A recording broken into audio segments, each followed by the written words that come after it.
Peter and Paul Cathedral, St. Petersburg, Russia. The elegant golden silhouette of Peter and Paul Cathedral is a symbol of St. Petersburg that is easy to recognize. Lots of city legends and historical facts are linked to this place. The cathedral occupies the main place in the whole ensemble of Peter and Paul Fortress. It's actually the most beautiful building there.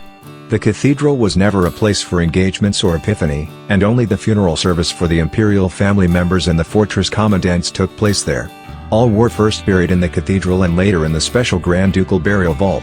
The Peter and Paul Cathedral as we know it now stays on the place of the former wooden church, built under the order of Peter the Great on the Hare Island in 1703.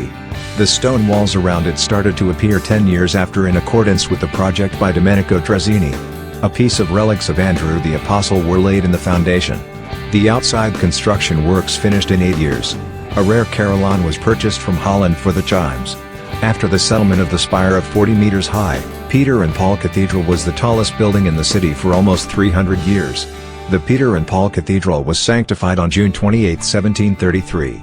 It had been built for 19 years from 1712 to 1733 with the attentive participation of Peter the Great, Catherine I, Peter II and Anna Ioannovna. After the events of 1917 lots of values were moved to Moscow, where most of them got lost. Some historical artifacts are preserved in the Hermitage and other museums of the city. In 1924 the cathedral also became a museum which helped to save its artistic value. From the outside the building slightly remind the Orthodox cathedral. Its rectangular walls are only adorned with rigorous pilasters and bas-reliefs about the windows. Main attention is drawn to the Baroque facade that smoothly turns into a high bell tower with a golden spire. There on top an angel shaped with a Christ of 3,2 meters high and 3,8 meter wingspan is placed. There is a story that once lightning struck the main adornment of the cathedral.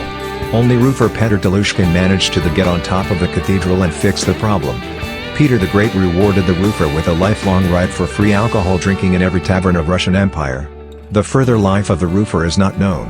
Actually in 1756 the cathedral got on fire cause of the lightning, and the spire and the chimes suffered the most.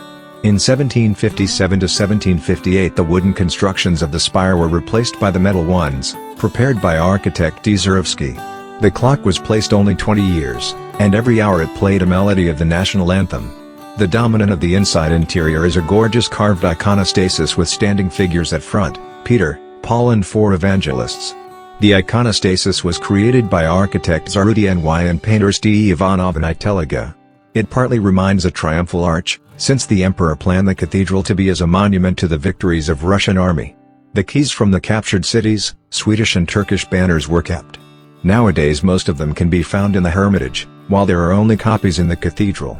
The visitors of the cathedral can climb the bell tower and watch the panorama view. The Peter and Paul Cathedral served as a burial place of imperial family members. Peter the Great is buried there.